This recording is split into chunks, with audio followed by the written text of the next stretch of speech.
इस मुरली का हेडिंग है निर्माणता के गुण से विश्व निर्माता। इस मुरली में बाबा हमको टाइटल दे रहे हैं, हम सब विश्व निर्माता है। बाबा बोले जब हम इस स्मृति स्वरूप में रहेंगे तो हम मास्टर विश्व निर्माता है।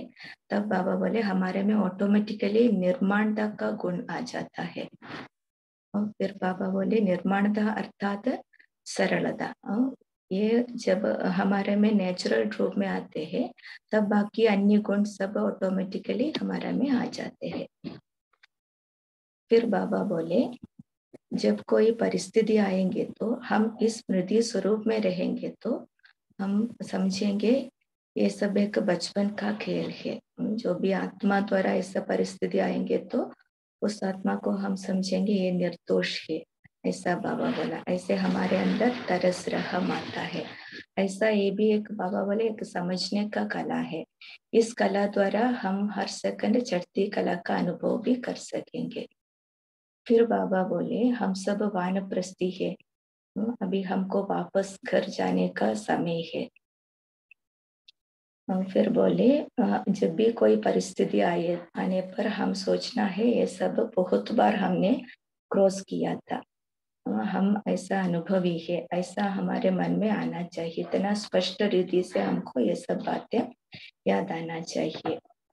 फिर बाबा बोले हमारा मन एक पावरफुल कैमरा है, उस कैमरा द्वारा हर चीज को इतना स्पष्ट रीति से हम कैच करना है। इसलिए बाबा बोले हम यहाँ रह करके निराकारी दुनिया का, आकारी दुनिया का वो सब चित्र इतना स्पष्ट रीति से खींचना चाहिए। फिर इस सारी सृष्टि के पास्ट फिर भविष्य का चित्र भी ऐसा खींचना चाहिए। कैमरा इतना पावरफुल होना चाहिए, उसमें जो बात है वो सब दृश्य इतना स्पष्ट रूप से दिखाई देना चाहिए। फिर बाबा लास्ट में बोला हमको सदा याद रहना चाहिए हम सेवाधारी है।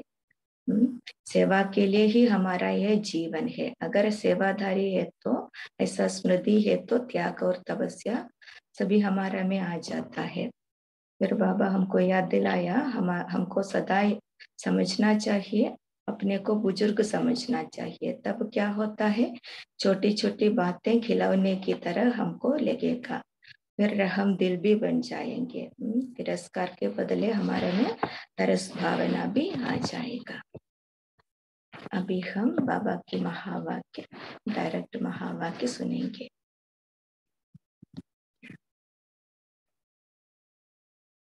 ओम शांति। निर्माणता के गुण से विश्व निर्माता। आज बाप दादा किनों को देख रहे हैं? आप कौन हो? आज बाप दादा आपको किस रूप में देख रहे हैं यह जानते हो? मास्टर नॉलेजफुल नहीं हो। जब मास्टर नॉलेजफुल हो तो यह नहीं जान सकते हो कि बाप किस रूप में देख रहे हैं। बच्चे तो है ही, लेकिन किस रूप में देख रहे हैं? बाबा आते ही हमसे बहुत सारा प्रश्न पूछ रहे हैं। बाबा पूछ रहे हैं बाबा आज हम सबको कौन सी रूप में देख रहे हैं? मास्टर नॉलेजफुल है ना, इसलिए समझना चाहिए बाबा कौन सी रूप में हमको देख रहे हैं। फिर बाबा बोले बाप दादा देख रहे हैं कि इतने सभी विश्व निर्माता है। विश्व के निर्माता हो? बाबा फिर से क्वेश्चन पूछ रहे हैं आप सब, हम सब विश्व के निर्माता है। बाप के साथ साथ बाप के कर्तव्य में मददगार हो?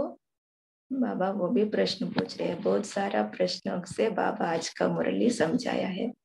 बाप के साथ साथ हम भी इस कर्तव्य में मददगार हो। नई विश्व का निर्माण करना यही कर्तव्य है ना? हमारा कर्तव्य है। कौन सा है? इस नए विश्व का निर्माण करना। उसमें बाप दादा के साथ हम भी मददगार है। उसी कर्तव्य में लगे हुए हो वह अभी लगना है? बाबा फिर से पूछ रहे हैं अभी हम इस कर्तव्य में लगे हुए हो, अभी लगना है तो विश्व निर्माता नहीं हुए। सदैव यह स्मृति में रहे कि हम सभी मास्टर विश्व निर्माता है। यही स्मृति सदैव रहने से कौन सा विशेष गुण ऑटोमेटिकली आ जाएगा? निर्माणता का। समझा? और जहां निर्माणता अर्थात सरलता नेचुरल रूप में रहेगी, वहां अन्य गुण भी ऑटोमेटिकली आ ही जाते हैं। बाबा यहाँ हमको बोल रहे हैं, हमको सदैव स्मृति होना चाहिए, हम सभी मास्टर विश्व निर्माता है। ऐसा स्मृति है तो निर्माणता का गुण ऑटोमेटिकली आ जाएगा। फिर बाबा बोले ऐसा हमारा नेचुरल रूप निर्माणता अर्थात सरलता नेचुरल रूप में है तो बाकी सब गुण ऑटोमेटिकली हमारा में आ जाएगा। बाबा हमेशा बोलता है ना निर्माणता के बारे में, निर्माण जो निर्माण रहते हैं वो ही निर्माणता का कार्य कर सकते हैं, है ना। दो चीज है, एक निर्माण एक अभिमान। जो निर्माण रहते हैं वो ही निर्माण बन सकते हैं, लेकिन जो अभिमानी है उनको निर्माणता का कार्य नहीं कर सकते हैं। ऐसा बाबा हमको समझाया है। ऐसा मास्टर विश्व निर्माता है तो हमारा में निर्माणता का गुण ऑटोमेटिकली आ जाएगा। तो सदैव इस स्मृति में, इस स्मृति स्वरूप में स्थित रहकर फिर हर संकल्प व कर्म करो।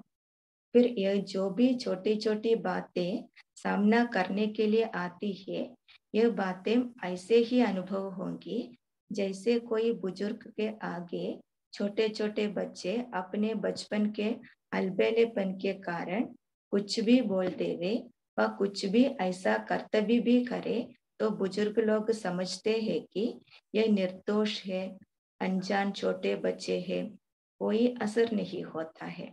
ऐसे ही जब मास्टर विश्व निर्माता अपने को समझेंगे तो यह माया के छोटे छोटे विघ्न बच्चों के खेल समान लगेंगे। बाबा हम हमको इतना बहुत अच्छा समझा रहे हैं।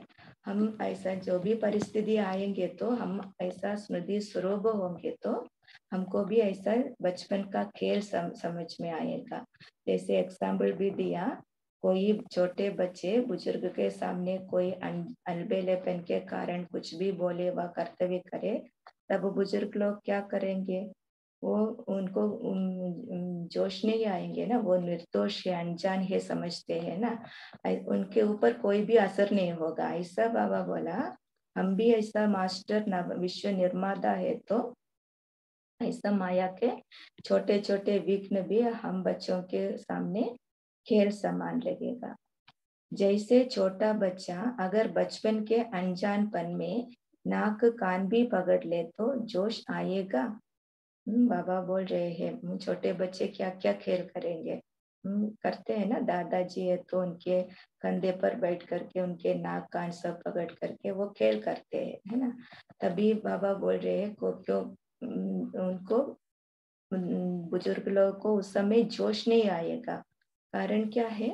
क्योंकि वो समझते हैं बच्चे निर्दोष है, अनजान है, उनका कोई दोष दिखाई नहीं पड़ता। ऐसे ही माया भी अगर किसी आत्मा द्वारा समस्या व विघ्न व परीक्षा पेपर बनकर आती है तो उन आत्माओं को निर्दोष समझना चाहिए। ये अंडरलाइन करने की बात है। हमारे सामने भी क्या होता है, कोई आत्मा द्वारा माया का पेपर आता है ना। कभी कभी कोई समस्या के रूप में, विघ्न के रूप में परीक्षा पेपर बनकर आती है ना, तब उन आत्माओं को भी हम क्या समझना चाहिए? वो निर्दोष है समझना चाहिए।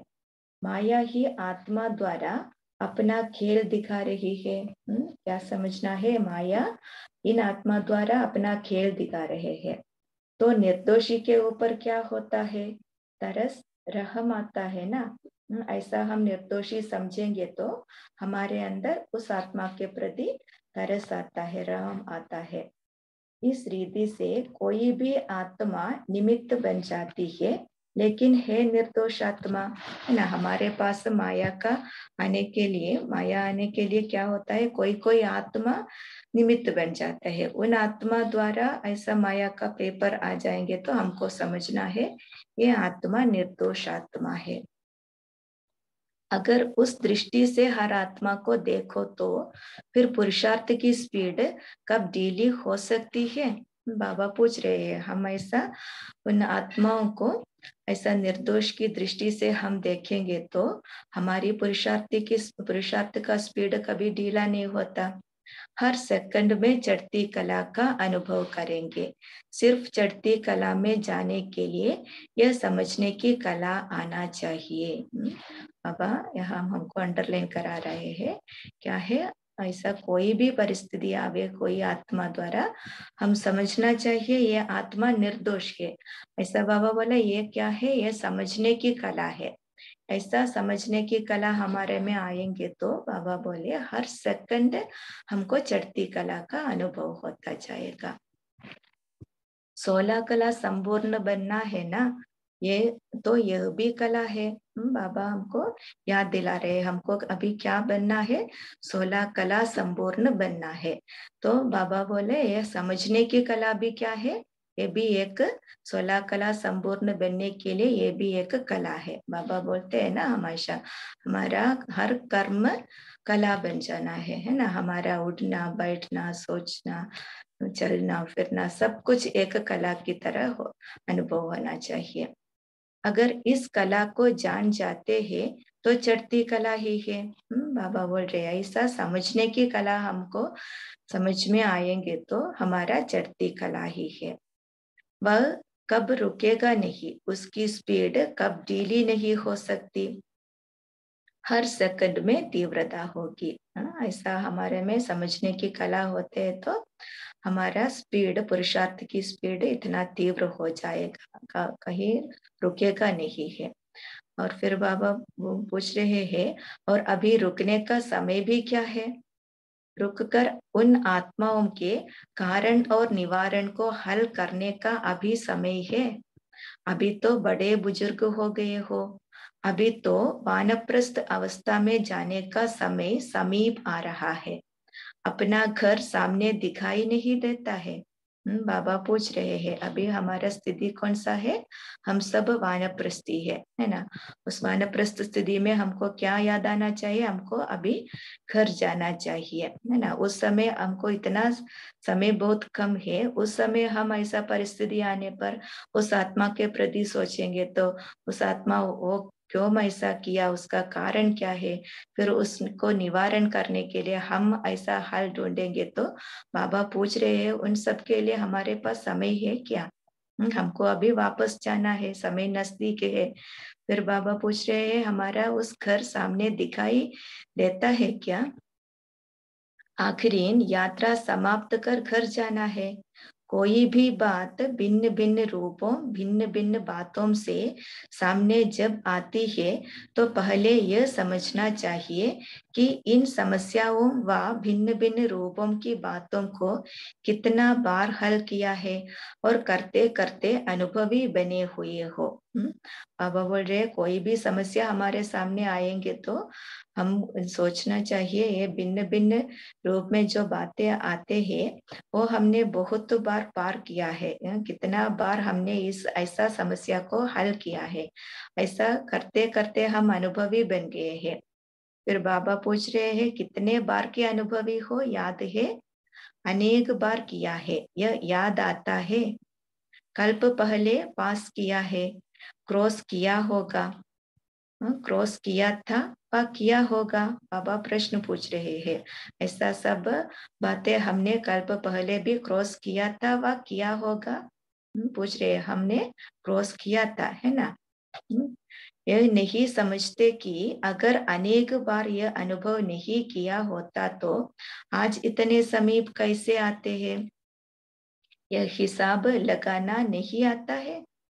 पांडव तो हिसाब में होशियार होने चाहिए, लेकिन शक्तियां नंबर 1 हो गई।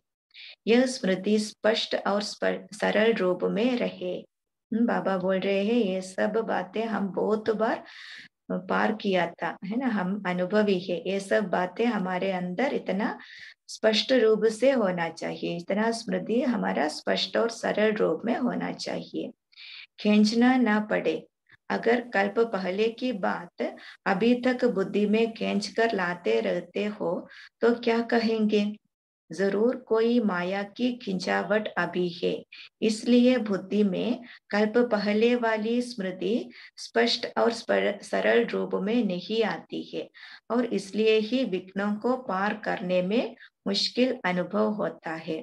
मुश्किल है ही नहीं, बाबा बोल रहे हैं हमारे अंदर इतना स्मृति स्पष्ट और सरल रूप में होना चाहिए। हम ये सब बहुत बार पास किया है ना? ऐसा बाबा बोले अभी अभी भी हम ऐसा उस पिक्चर को खींचना पड़ता है, तो बाबा बोलता है हमारे अंदर अभी भी माया की कोई खिंचावट है, रह गया है। इसलिए हमारे बुद्धि में वो कल्प पहली वाली बात इतना स्पष्ट रीति से अनुभव नहीं होता है।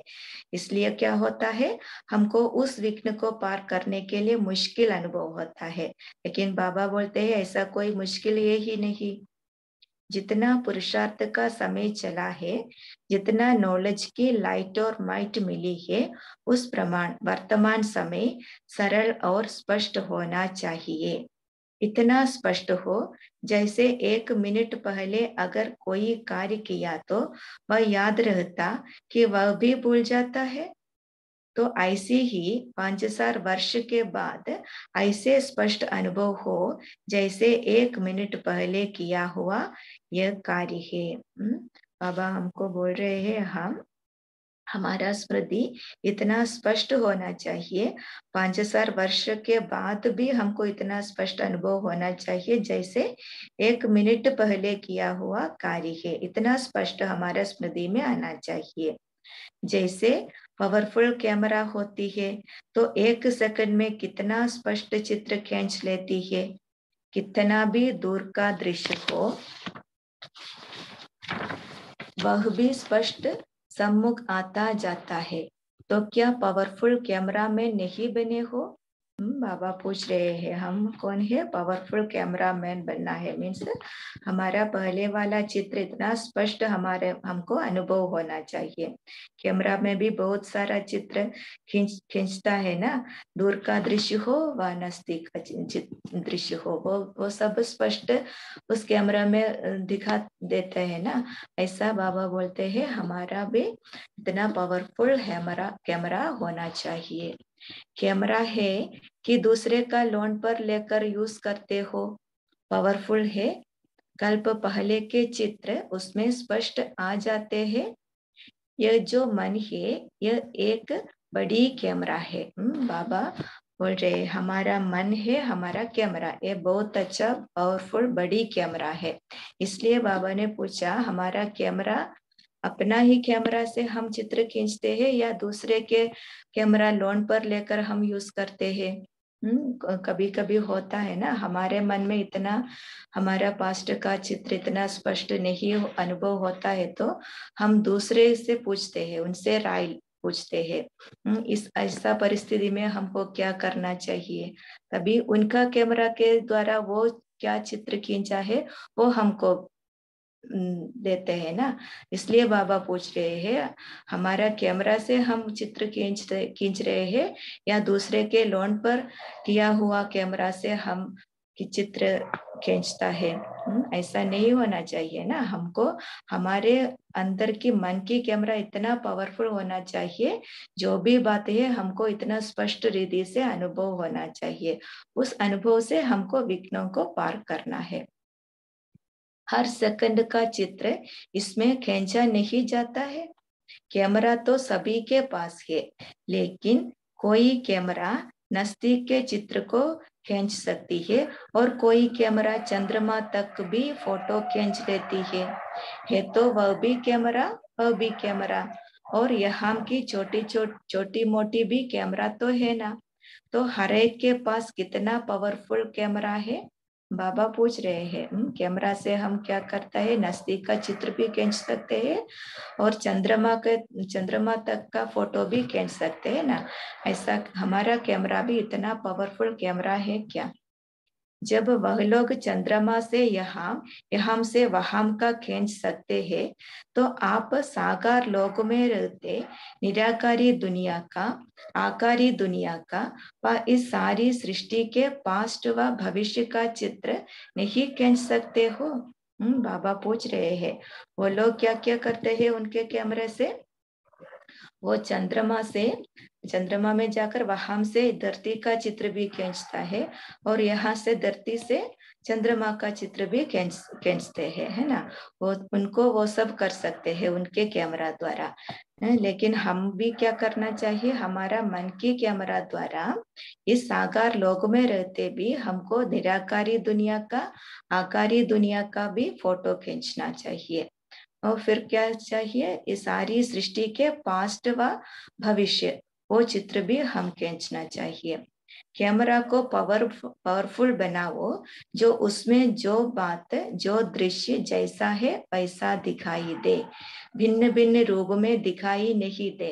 हमारा कैमरा कैसे होना चाहिए, इतना पावरफुल होना चाहिए, जो भी बात है, जो भी दृश्य है वो वैसा ही दिखाई देना चाहिए, भिन्न भिन्न रूप में दिखाई नहीं देना चाहिए। जो है जैसा है वैसे स्पष्ट दिखाई दे, इसको कहते हैं पावरफुल। फिर बताओ, कोई भी समस्या का रूप होगा या खेल अनुभव होगा, तो अब की स्टेज के अनुसार ऐसी स्टेज बनाओ, तब कहेंगे तीव्र पुरुषार्थी।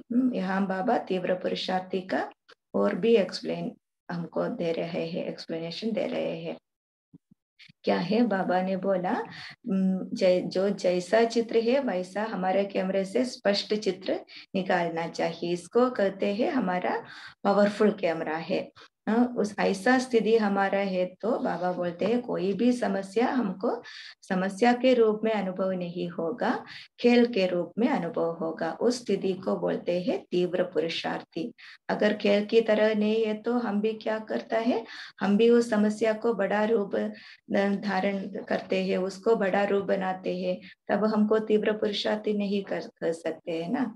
अगर ऐसे कैमरा द्वारा चित्र पहले खींचते जाते हैं, उसके बाद साफ कराने के बाद मालूम पड़ता है कि कैसे खींचे हैं। इसी रीति से सारे दिन में जो अपने अपने ऑटोमेटिक कैमरा द्वारा अनेक अनेक चित्र खींचते रहते हो, रात को फिर बैठकर क्लियर देखना चाहिए कि किस प्रकार के चित्र आज इस कैमरा में द्वारा खींचे हैं।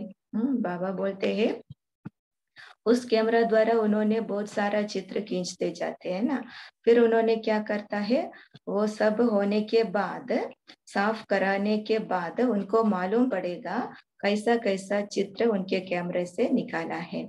ऐसा बाबा बोले हम भी क्या करते हैं, सारे दिन में हम भी अपने अपने ऑटोमेटिक कैमरा द्वारा अनेक अनेक चित्र हम भी खींचते रहते हैं। फिर हम क्या करना है, रात को बैठ करके क्लियर देखना चाहिए। क्या देखना चाहिए, हम भी आज का दिन किस किस प्रकार के चित्र खींचा है।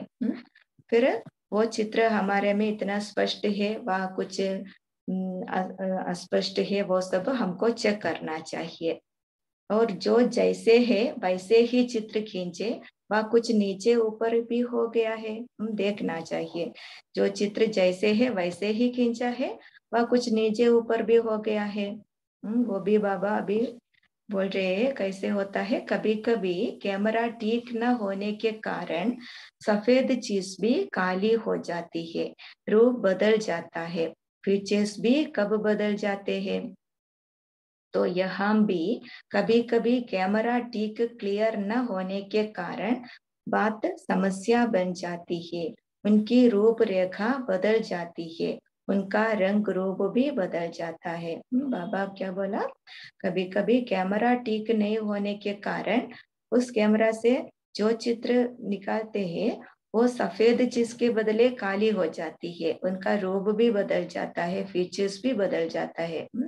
ऐसा बाबा बोलते हैं हमारा मन रूपी कैमरा भी इतना क्लियर होना चाहिए, हमारे मन में कोई भी गंदगी नहीं होना चाहिए, इतना शुद्ध होना चाहिए, तभी हमारा कैमरे से भी इतना स्पष्ट चित्र निकाल सकते हैं। अगर हमारा मन रूपी कैमरा इतना क्लियर नहीं होंगे तो बात क्या होता है, हमारा क्या क्या खींचता है, हमारे सामने आने वाली बात समस्या है ना। ऐसा समस्या क्या होता है, बात छोटा छोटा बात भी क्या होता है, समस्या बन जाता है। हमारा बुद्धि रूपी कैमरा क्लियर नहीं है तो छोटा बात भी समस्या बन जाती है, उनकी रूपरेखा बदल जाती है, तो उनका रंग रूप भी बदल जाता है।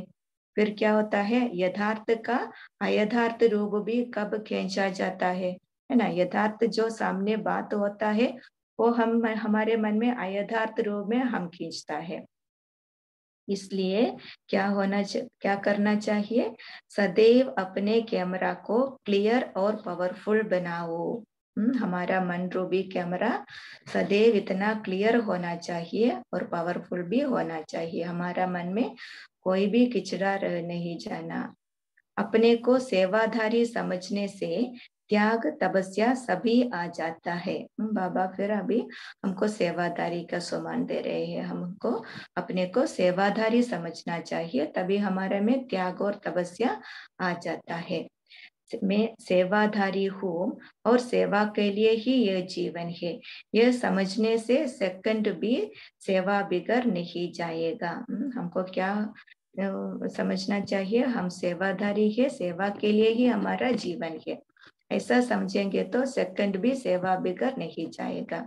तो सदा अपने को सेवाधारी समझते चलो और अपने को बुजुर्ग समझना चाहिए, तो फिर छोटी छोटी बातें खिलौने दिखाई देगी, रहम दिल बन जाएंगी, तिरस्कार के बदले तरस आएगा। बाबा पहले भी बोला था ना, हम ऐसा परिस्थिति आने पर बुजुर्ग की तरह समझना चाहिए, छोटे बच्चे के अनजानेपन निर्दोष समझता है ना, ऐसा हम अपने को सोचना चाहिए, हम अभी बुजुर्ग है, तब क्या होगा, छोटी छोटी बातें खिलौने रूप में दिखाई देगा, फिर रहम दिल भी बन जाएंगे, तिरस्कार भावना के बदले हमारे अंदर तरस भावना आ जाएगा।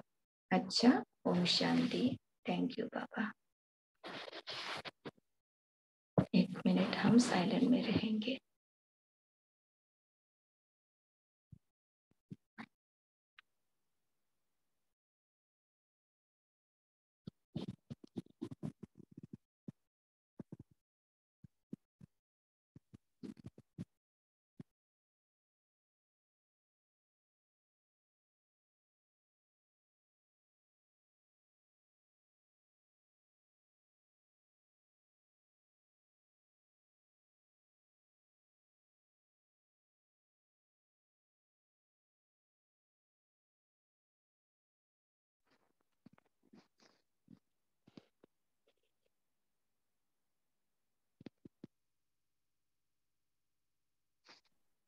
ओम शांति।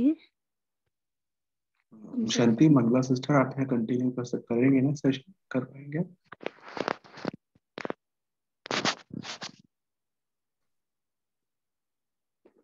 जी हाँ, मंगला सिस्टर आप सुन पा रहे हैं? ओके, तो ठीक है, सोमू बहन आप शेयर कीजिए। ओम शांति, सभी को गुड मॉर्निंग। बाबा ने आज कहा है, हमारा कर्तव्य है नया विश्व को निर्माण करना, जहाँ निर्माणता अर्थात सरलता के नेचुरल रूप में होगी, वहाँ अन्य गुण ऑटोमेटिकली आती जाती है। ओम शांति। ओम शांति भाई जी, मेरा आवाज आता है? आ रहा है सिस्टर? हाँ जी, हाँ जी बोलिए। जी आप कंटिन्यू कीजिए सेशन पर, यहाँ पर मैं ब्रेकआउट। हाँ जी, जी कमलजीत आप शेयर कीजिए। ओम शांति। प्यारी देवको की आत्माओं, सभी को गुड मॉर्निंग जी। मेरा मेन पॉइंट यही था कि हमें सेकंड बाय सेकंड सोचना चाहिए कि हम सेवा पे हैं। तो अगर हम ऐसे सोचेंगे तो त्याग और तपस्या ऑटोमेटिक हो जाएगी, और इसकी प्रैक्टिस चाहिए, क्योंकि फिर बार बार भूल जाते हैं ना। और दूसरा कि ये जो मुझे काफ़ी पावरफुल लगा कि ये हम कल्प पहले कर चुके हैं, तो मुझ आत्मा को तो ये अभी अनुभव नहीं होता है क्लियरली कि मैंने ये हर सीन कल्प पहले किया है ना।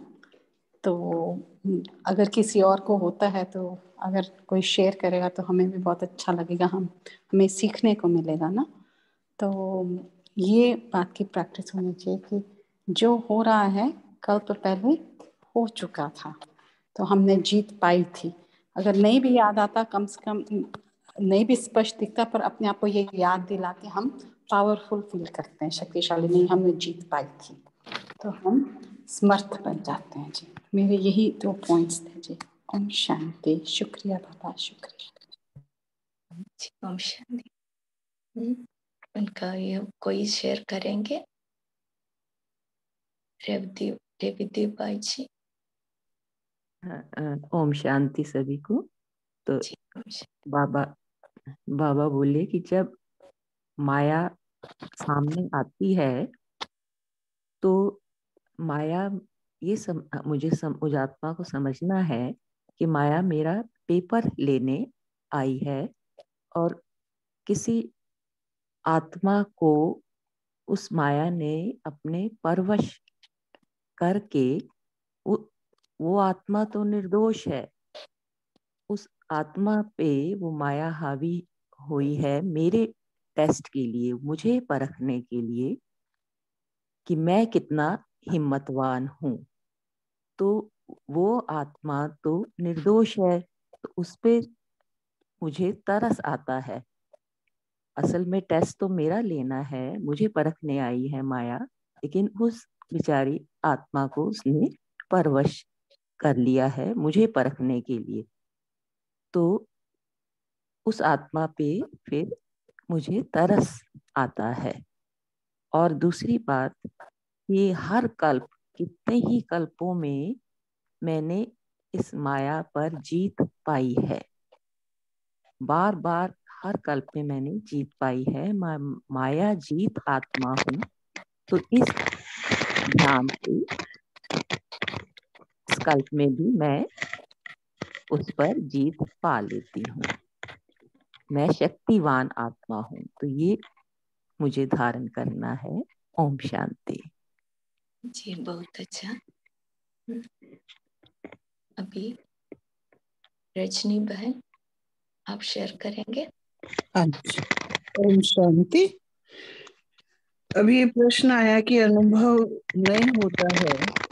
सबसे पहली बात है, इस मुरली में बाबा ने एक शब्द यूज किया है बार बार, आप बुजुर्ग हो, आप बड़े हो, आप एक्सपीरियंस्ड हो।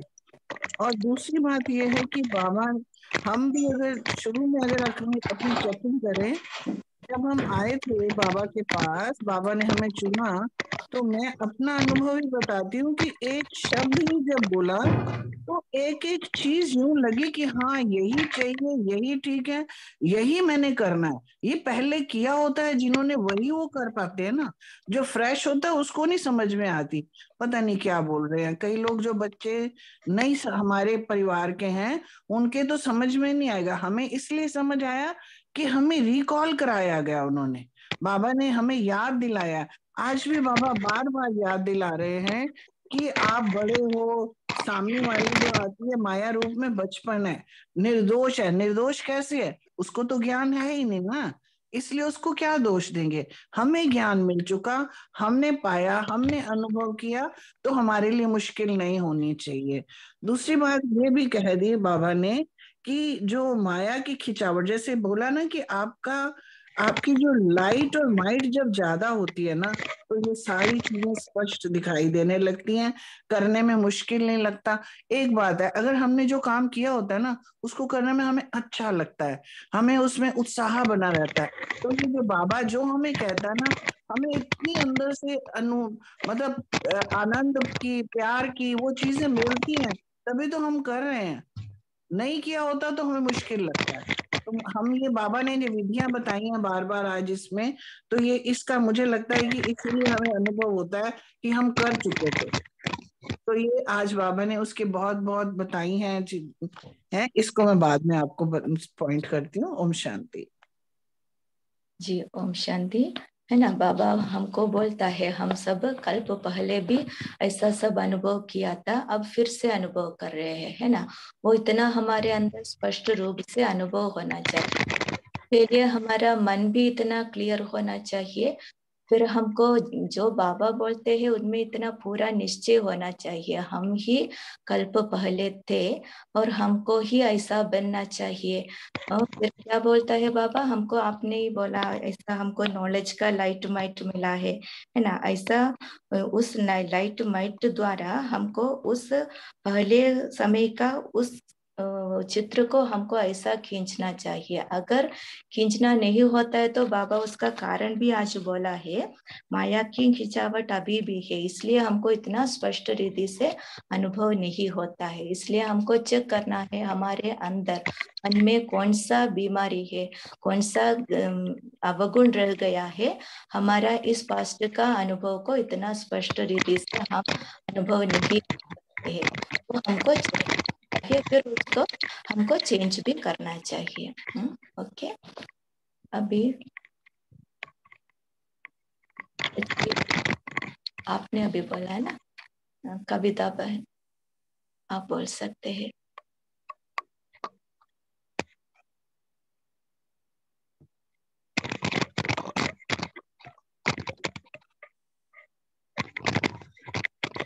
कविता बहन,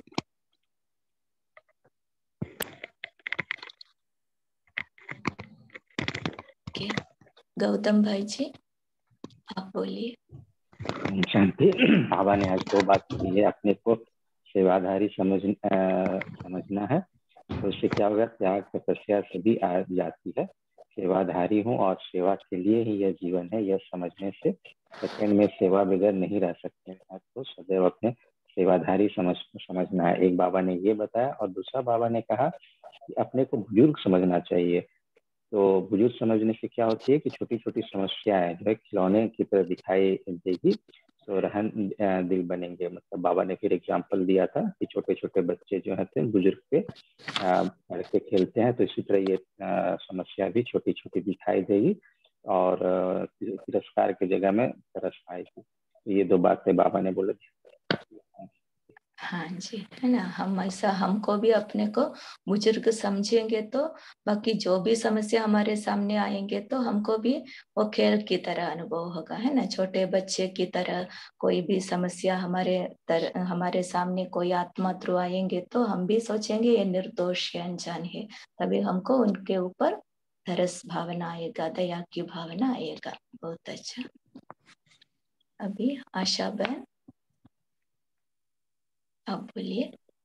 जी सिस्टर, आज बाबा ने इसी क्रम में ये भी कहा है ना कि अगर आप लोग समझोगे कि निर्दोष है ये आत्मा, तो आपकी चढ़ती कला से उतरती कला नहीं हो सकती, आपकी स्पीड कभी भी पुरुषार्थ की ढीली नहीं हो सकती। और बाबा ने ये भी कहा कि 16 कला सब बनना है ना, तो ये भी एक कला आपको सीखनी है। इस कला को अगर सीख जाओगे तो ये चढ़ती कला ही है, वो कभी रुकेगा नहीं, कभी ढीली नहीं होगी हर सेकंड। तो इसलिए हमें यही समझना है कि आत्मा निर्दोष है, इसका कोई कसूर नहीं है, माया ही आई है जो मुझसे मेरा पेपर लेने के लिए खड़ी है। ओम शांति जी, है ना, हमको 16 कला संपूर्ण बनने के लिए ये भी एक कला है ना, समझने की कला, तभी हमारा भी चढ़ती कला का अनुभव हो जाएगा। बहुत अच्छा। मैं बोलूं 1 मिनट? हाँ जी बोलिए। हाँ जी, ओम शांति। आज ना एक इसका मेन पॉइंट जो है मुझे बहुत टच कर रहा है बार बार, बड़े बुजुर्ग वानप्रस्थ, इसके मीनिंग में कितने मतलब मंथन चल रहा था। हम बाबा ने हमें कहा है हम ब्राह्मण जो हैं जड़ों में बैठे हैं, जड़ों में बैठे हुए हैं, और बुजुर्ग जो जड़ों में बैठा हुआ है वो मेन है, घर का करता धरता, वो बुजुर्ग हैं, क्योंकि हमने पहले करते आए तो हमने बहुत बार किया है। हम पे जिम्मेवारी है कि हमने, बाबा ने जैसे शब्द बोला निर्माणता के गुण में से विश्व निर्माण करना है, तो ये हमारी जिम्मेवारी है। बुजुर्ग जो होता है ना पूरे घर को संभालता है, तो विश्व को निर्माण करने के लिए हमें वो सारी चीजें पहले से हमारे अंदर आनी चाहिए, क्योंकि हम कर चुके हैं। बुजुर्ग माने वो पहले उस रास्ते से निकल चुका है, एक्सपीरियंस ले चुका है, अनुभवी है। तो सामने कोई भी विघ्न बाबा ने जो भी बताया कि अगर आ जाती हैं बातें, तो अनुभव से हमें उसको क्रॉस करके आगे निकलना है, तो स्पीड हमारी ज्यादा आगे बढ़ती जाएगी। उसका निवारण हमें मालूम है पहले से, क्योंकि हम एक्सपीरियंस ले चुके हैं। दूसरी बात ये भी बाबा ने कही है कि जो बुजुर्ग होता है ना, उसको ये होता है कि मेरे को जितना भी है अभी करके मेरे को वानप्रस्थ लेके आगे घर पहुंचना है। तो उसके लिए भी बाबा ने कहा है आपको तीव्र पुरुषार्थ करना है। और वो तीव्र पुरुषार्थ की आज बताई बाबा ने सारी विधियां। और लास्ट में एक और पॉइंट भी बताया कि कैमरे में चेक करो रात को बैठ के, ये चित्र कौन सा सही खींचा है, कौन सा ठीक नहीं है। क्योंकि कई बार जो सफेद होता है वो भी ब्लैक में दिखाई देने लगता है और ब्लैक व्हाइट में दिखता है। तो हमें एग्जैक्ट जो चित्र जब दिखेगा तो हम उसको पहचान कर उसको फिर से और सुंदर और अच्छा बना सकेंगे। कोई समस्या आएगी भी सही तो उसको हम क्लियर कर सकेंगे। ओम शांति। हाँ जी, है ना। हमारा मन रूपी कैमरा इतना पावरफुल होना चाहिए, है ना। जो भी चित्र है वैसा ही हमको स्पष्ट दिखाई देना चाहिए। ऐसा समय पर जो भी समस्या आएंगे तो उस समस्या को खेल के रूप में अनुभव होगा। इसके लिए बाबा बोले वही तीव्र पुरुषार्थी। ओके, सभी आगे है।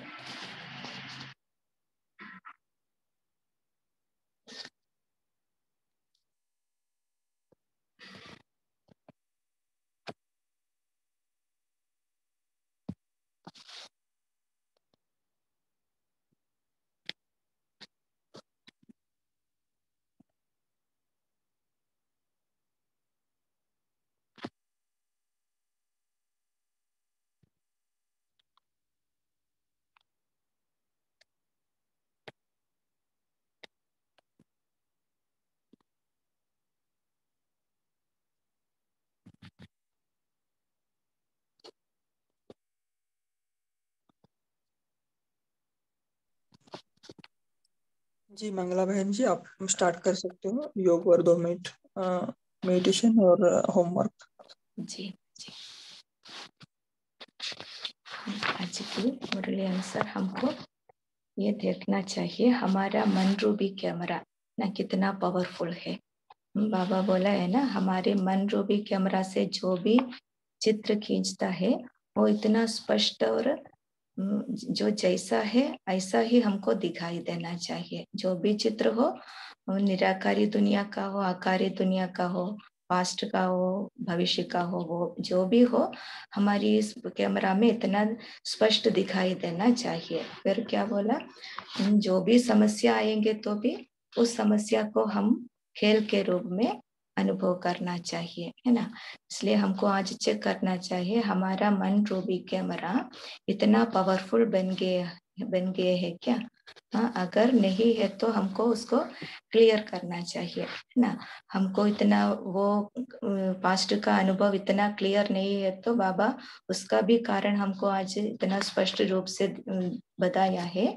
हमारे मन में अभी भी क्या है, माया की कुछ ना कुछ खिंचावट है। इसलिए हमको इतना हमारी कल्प पहले वाली चीजें इतना स्मृति में स्पष्ट और सरल रूप में अनुभव नहीं होता है। इसलिए हमको आज वो चेक करना है। और हमारे दिन का, हर दिन का जो भी दृश्य है हमारे कैमरा में ऑटोमेटिकली खींचता जाएगा ना। तभी हमको रात में बैठकर, वो भी बाबा बोला है ना, रात में बैठकर हमको चेक करना है आज हमारा मन रूपी कैमरा द्वारा हम कौन सा चित्र खींचा है। अगर उसमें इतना क्लैरिटी नहीं है तो हमको उसका निवारण भी देखना है, क्यों इतना क्लियर नहीं है।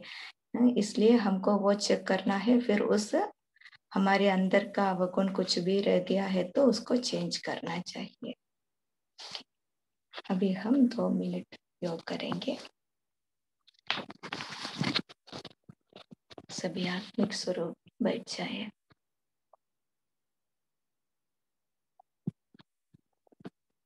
मैं स्वराज्य अधिकारी आत्मा अपने भृगुटी तख्त पर विराजमान हो। मैं विश्व निर्माता हूँ। बाप के साथ मैं मददगार हूँ। अब 1 सेकंड में हमारे बुद्धि को परम धाम में ले चले। लाल सुनहरी दिव्य प्रकाश के लोग वहां मैं और मेरा बाबा, वो इतना क्लियर अनुभव हो। बाबा से पावरफुल किरणें निकलकर मुझ आत्मा पर समा रहे हैं। मैं बहुत शुद्ध पवित्र बन रही हूँ।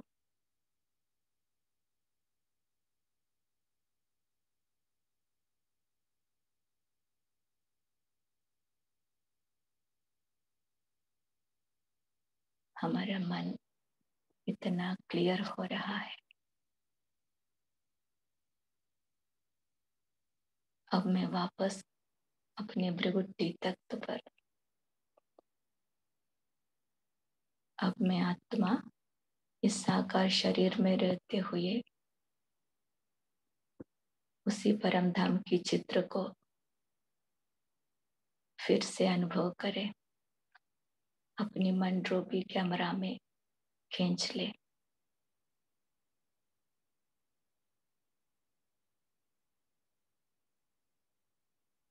और चेक करो, इतना क्लियर अनुभव हो रहा है।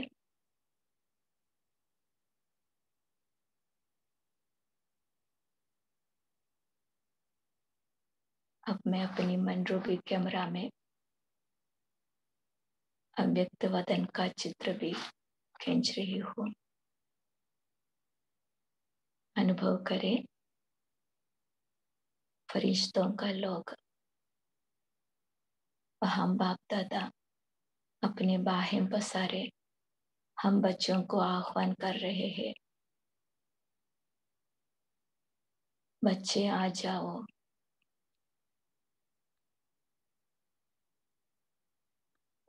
बाबा इंतजार कर रहे हैं।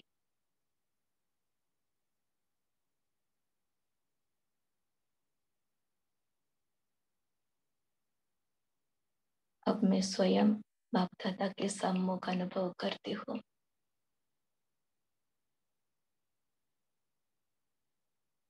बाप दादा के वरदानी हस्त मेरे सिर पर है और वरदान दे रहा है, बच्चे विश्व निर्माता भव, सर्व गुणों से संपन्न भव।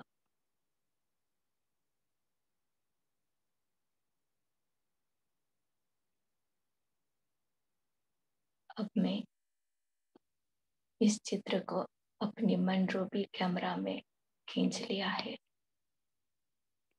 फिर मैं वापस भृगुटी तख्त पर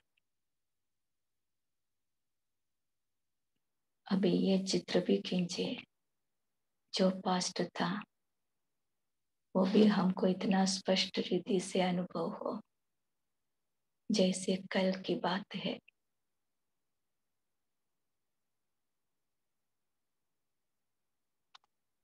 और भविष्य का चित्र भी हमारे मन रूपी कैमरा में क्लियर हो।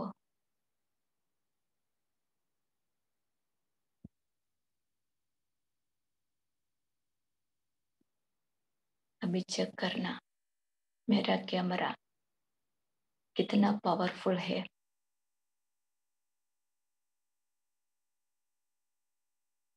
इतना स्पष्टता है मेरे कैमरा में, जो जैसी रूप है वैसा ही मैं खींच सकते हैं क्या?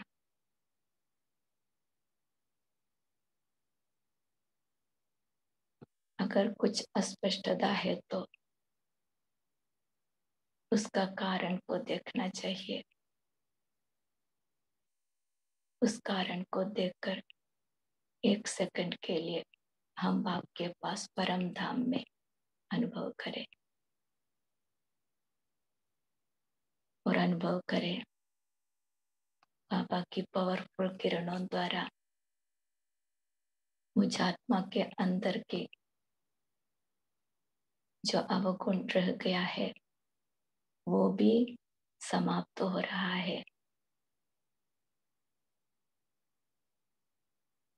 मैं बेदाग हीरा बन रही हूँ।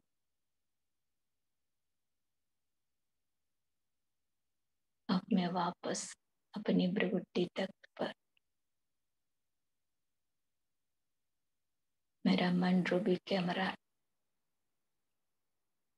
पावरफुल बन गया है और आज सारे दिन अच्छे अच्छे चित्र खींचना है। ओम शांति।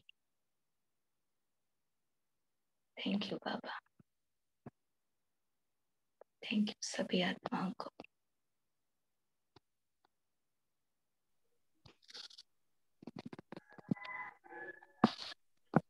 ओम शांति बाबा, थैंक यू। ओम शांति, ओम शांति दीदी। ओम शांति, थैंक यू। ओम शांति। ओम शांति, ओम शांति शिव बाबा, थैंक यू। ओम शांति।